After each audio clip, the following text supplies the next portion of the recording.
नमस्कार दोस्तों।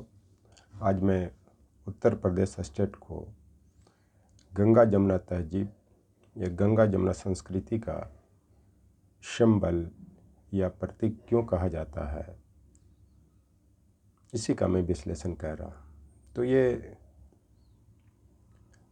दारा शिकोह जो औरंगजेब का भाई था और शाहजहाँ का पुत्र था, उन्होंने माजमा-ए-बहरीन में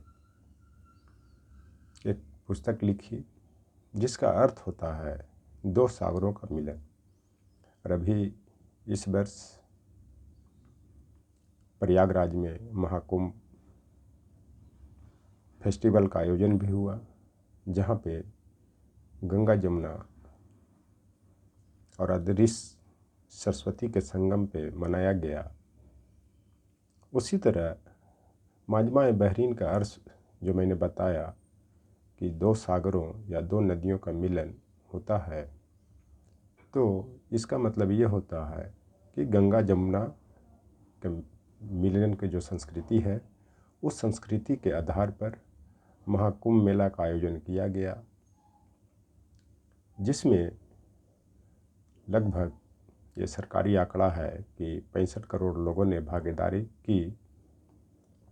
इसमें हो सकता है कि हिंदू संप्रदाय के भी हों और मुस्लिम संप्रदाय के भी हों, चाहे और अन्य संप्रदाय के भी हों, इसमें तो मैं नहीं जा सकता हूँ। लेकिन गंगा जमुना तहजीब या संस्कृति क्यों कहा जाता है, उसी का मैं विश्लेषण कर रहा हूँ। तो सबसे पहले तो मैं ये बता देता हूँ कि गंगा और जमुना जो नदियाँ हैं, जिनका जो क्षेत्र है या ज़्यादा बहने का जो दूरी है वो उत्तर प्रदेश में है। और उत्तर प्रदेश भारत का सबसे बड़ा राज्य है और जनसंख्या के हिसाब से भी उत्तर प्रदेश भारत का बड़ा राज्य है। और बड़ा राज्य होने के कारण यहाँ पे हिंदुओं की आबादी बहुत ज़्यादा है और अन्य राज्यों की तुलना में मुस्लिम की आबादी बहुत ज़्यादा है। इस चलते गंगा यहाँ हिंदू संप्रदाय का प्रतीक है और मुस्लिम और जमुना मुस्लिम संप्रदाय के प्रतीक है। चूँकि दोनों एक तरह से भाई हैं और इस देश के वंशज ही हैं, चूँकि जो भी यहाँ मुस्लिम धर्म को अपनाया वो 100% हिंदू हैं। चूँकि जो बाहर के जो मुस्लिम आए थे, उन्होंने पाकिस्तान का डिमांड करके अपना पाकिस्तान देश बना लिया या भारत विभाजन के बाद वो अलग देश बन गए। लेकिन सबसे बड़ी आज की जो समस्या है इस देश में, जो सांप्रदायिक दंगा हो रहा है, जो अशांति फैली हुई है, वो बहुत ही चिंतनीय विषय है। तो इस संदर्भ में मैं आपको मैथिली शरण गुप्त की जो भारत भारती कविता है, उसकी दो पंक्तियाँ मैं बताना चाहता हूँ। हम क्या थे, क्या हो गए और आगे क्या होंगे। आओ आज विचारें मिलकर ये समस्याएं सभी। आज जो देश में विकराल समस्या जो पैदा हो गया है, वो आज़ादी के समय था जो दंगे फसाद हुए, बड़े व्यापक पैमाने पर लोग मारे गए, जो बहुत ही वो विकराल स्थिति थी। वैसा सिचुएशन फिर पुनः देश में आने वाला है, जैसा लोगों का मानना है।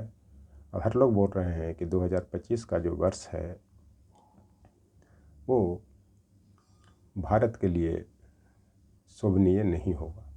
लेकिन मैं इसमें तो नहीं जाऊंगा, क्योंकि जब से मोदी सरकार बनी है वो हर वर्ष भारत के लिए चुनौती बनता जा रहा है, जिसका कारण यह है कि हर लोग डर के वातावरण में जी रहे हैं, चाहे वो हिंदू हैं, चाहे मुस्लिम हो, चाहे सिख हो, ईसाई हो, बौद्ध हो, जैन हो। क्योंकि आज़ादी के बाद जितने आंदोलन हुए, चाहे कोई ऐसा वर्ग नहीं है जिसने आंदोलन नहीं किया है इस सरकार के खिलाफ। चाहे किसान वर्ग हो, चाहे महिला वर्ग हो, चाहे युवा वर्ग हो। उसी तरह से अभी जो फिर मैं गंगा जमुना तहजीब और संस्कृति पे आ रहा हूँ कि जो क्यों ये सिचुएशन बन गई है कि गंगा जमुना संस्कृति को नुकसान पहुंचाने की कोशिश की जा रही है। तो अभी जो संबल की जो घटना घटी, वहाँ पे अभी वहाँ के जो सीओ अनुज चौधरी का जो बयान आया वो बहुत ही अशोभनीय है, क्योंकि कोई भी शासक प्रशासक को सांप्रदायिक सौहार्द स्थापित करने वाली बात करनी चाहिए। और होली मिलन का जो समारोह है, जो होली फ्राइडे को होने वाली है और उस दिन जुमे का नमाज भी है, तो इसमें इनको उत्साहित करना चाहिए था कि चाहे जो भी हिंदू मुस्लिम संप्रदाय के लोग हों वो आए, मिलजुल कर होली खेलें, एक दूसरे को शुभकामना दें, नमाज का शुभकामना दें, होली पर्व का शुभकामना दें और मिलजुल कर रहें। क्योंकि ये मैं बता देना चाहता हूँ कि होली का जो प्रारंभ मुग़ल बादशाह शाहजहाँ ने आपका लाल किला के पास ही शुरू किया था।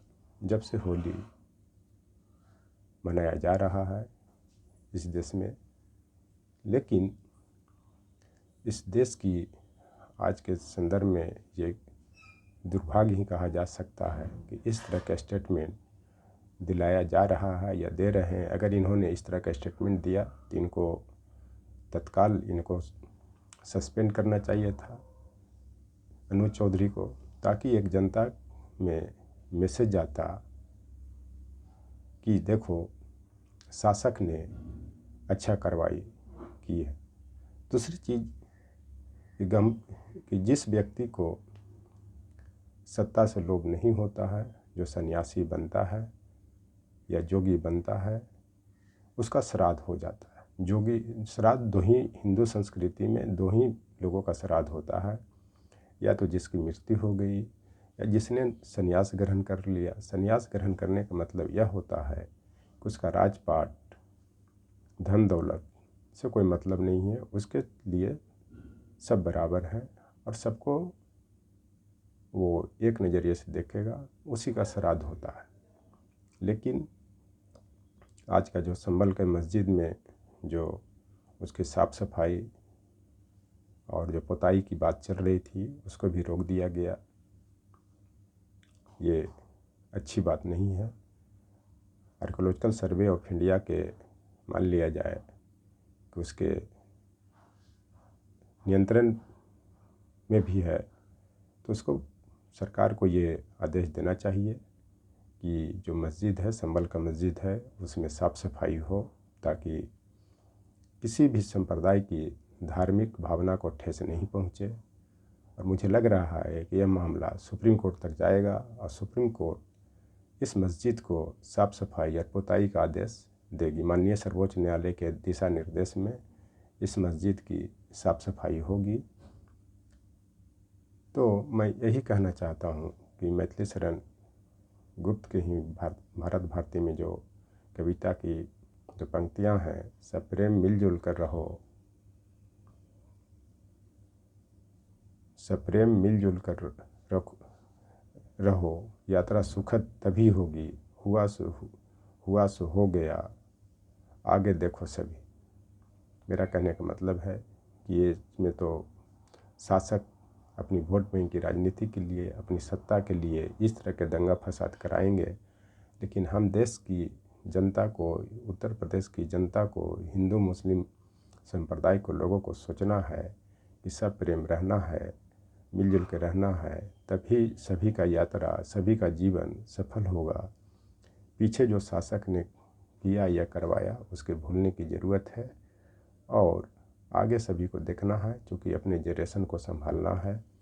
इसी पर कबीर का भी दोहा है, पोथी पढ़ी पढ़ी जग मुआ, पंडित भया न कोई, ढाई आखर प्रेम का पढ़े सो पंडित होई। क्योंकि जो शासक भी बनता है या खास करके जो ब्यूरोक्रेट बनते हैं, वो पढ़े लिखे होते हैं, लेकिन उनका किताबी ज्ञान बेकार है जब उनको प्रेम का ही ढाई अक्षर का, जब उनको प्रेम की बात ही समझ में नहीं आती है, तब अब समझ सकते हैं कि वो अनपढ़ से भी बेकार है कि जो अनपढ़ व्यक्ति हो करके भी समाज में प्रेम स्थापित करना चाहता है, मिलजुल कर रहना चाहता है, वही सबसे सफल व्यक्ति है। इसलिए मैं उत्तर प्रदेश की जनता से आह्वान करता हूँ कि गंगा जमुना संस्कृति, गंगा जमुना तहजीब को बचाने की कोशिश करें, तभी यह देश भारत बचेगा।